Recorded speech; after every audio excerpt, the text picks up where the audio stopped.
Hello YouTube, it's Lane here with Hobbies of Man once again, and today we are doing another manga video. Now, today's manga video is going to cover Gantz Omnibus 2. This covers volumes 4, 5, and 6.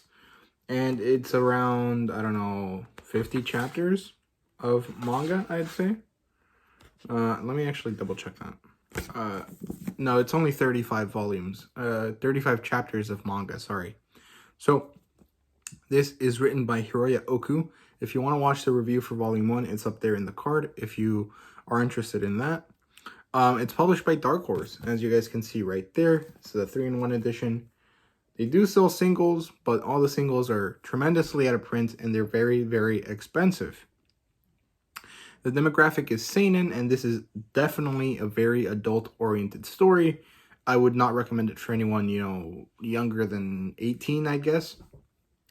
I mean, depends on your maturity level, but, this is definitely an adult title.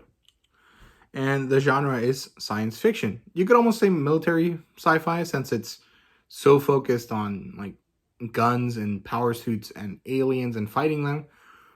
And that's very military sci-fi-esque, but it doesn't actually have a military element to it as of yet, so I would just say it's general science fiction. And it does have an adaptation. It has an anime and a movie, but I don't know how far into the manga the anime is. And I think the movie only covers the Osaka arc, which is way down the road from this book. So it's not really adapting this specifically. And the premise of the general idea behind Gantz is that, this group of people are summoned into this room, which is essentially a type of limbo, to get power suits and use them to fight aliens, which is very interesting and really crazy, but there's a lot of mystery to it, and no one really knows what's going on, not even the reader, so it's a very interesting, action-packed story that kind of deals with the unraveling of this mystery.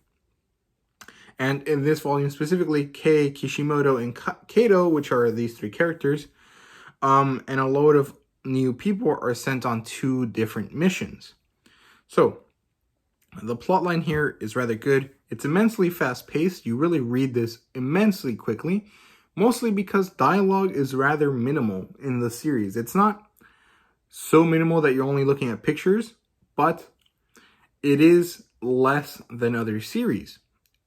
If you compare it to Death Note, this literally has no text compared to Death Note. But if you compare it to something more middle of the road, like maybe Naruto or Dragon Ball, this has, 3/4 to half of the text that you would have in Dragon Ball or Naruto. Maybe even less, but it's kind of hard to really say that with any accuracy. So we'll leave it at a good estimate, about half as much text as you would find in a general shonen series. Beyond that, though, the action is sprinkled with enough tidbits of world building and character development that make it palatable. Because if it was purely action, I feel like I would personally get tired of it, and I assume that a lot of other readers would as well. So I'm happy that there is a semblance of balance between all those 3 aspects that help the story move along and feel like it is growing and developing, instead of just stagnating while the action happens, which is pretty good. So basically, they get sent on 2 different missions. The first mission is against these aliens, which are referred to as the Tanaka aliens. And they seem to be these chickens that turned humanoid-esque looking. And then the second mission is against these Buddha guys that live inside Buddha statues.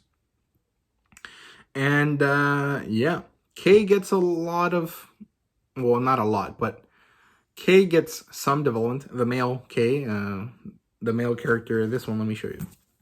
The guy in the middle gets some character development, although it's kind of negative. He's not really a good person.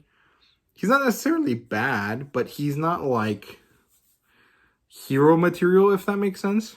and Kato gets a bit of background development on his story. So the characters here are all good. Kei and Kato are basically like the two sides of the same coin. One is a weakling with the heart of a hero, and the other one is not necessarily a strong person, but someone with the ability to fight somewhat well that lost a lot of their passion for being a good person, I guess. And the two of them are really like connected, and you kind of develop them at the same time in different ways. For Kei, you get development in the current time, and for Kato, you get development for him in like his background, which is interesting. I really like that kind of dichotomy that they have going on. And the kind of linchpin, the thing that connects them both is Kei Kishimoto, which is the female character right there. She kind of pulls them together in terms of the story, but also pushes them apart as individuals because she's kind of a romantic interest for Kai, but she likes Kato, and it's a whole like love triangle thing that kind of ends up pushing Kei positively, even though he ends up being kind of horrible to Kishimoto, which is a very interesting development, I guess. We get a few different new characters that are introduced that I assume are going to be relatively, important in the next volumes, which are the Homo guy, which I don't know his name, and Sei, who is Kei's new female love interest, I guess. I'm not really sure what to describe her as. I guess girlfriend is the best way, but it's not necessarily accurate. However, that plot point is down the road, so I won't really talk about it much. And we get a bunch of weirdos. We get a sniper guy. We get some Yakuza guys who I think were, they were brand new. And we get this priest who I really disliked. I really hated this character so much. He was just so annoying and like self-righteous in a way that doesn't really make sense, because he had proof that his, whatever he was spouting wasn't true in front of his eyes, and he was just too stupid to see it. So I didn't really like him as a character, but I think he was interesting, and he kind of helped move the plot along, which is okay, so that was fine.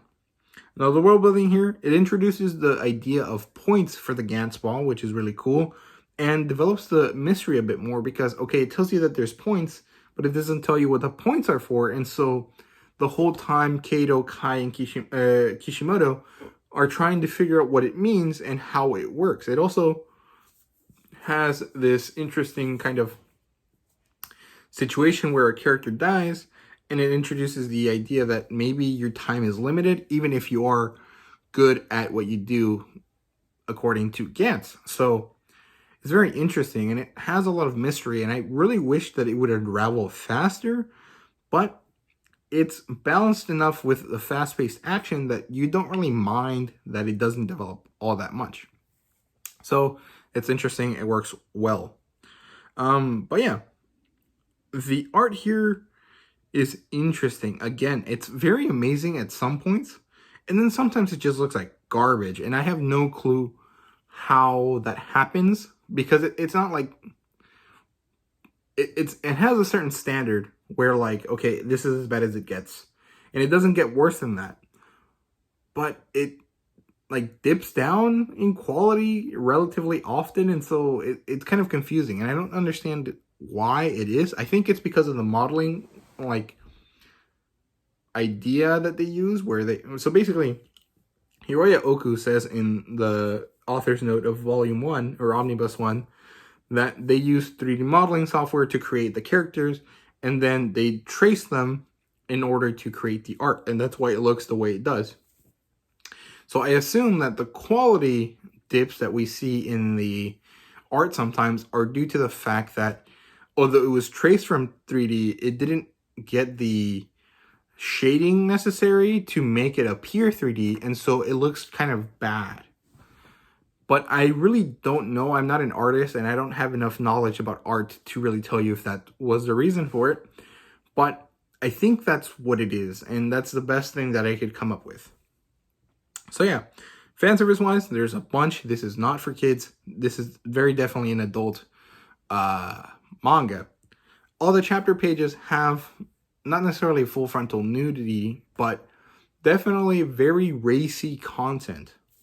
And there's definitely situations in the story where, you know, adult things happen. So if you're not interested in anything that it has smut as part of the storyline, this is not for you. And yeah, so I rate this a 4 out of 5. I think it was really good. I really enjoyed it, but the fact that the mystery develops so slowly and the weird dips in quality of the art sometimes kind of brought it down. Plus, there wasn't anything in this volume that really impacted me in any particular way that made me feel like it deserved a 5. So that's why I gave it a 4. And that's basically it for me on that. I mean, I don't really have anything else to say. Although it's a very substantial looking book, not that much happens in it, which is kind of sad, I guess. But it is a very fun read, so I still definitely recommend that you guys read it.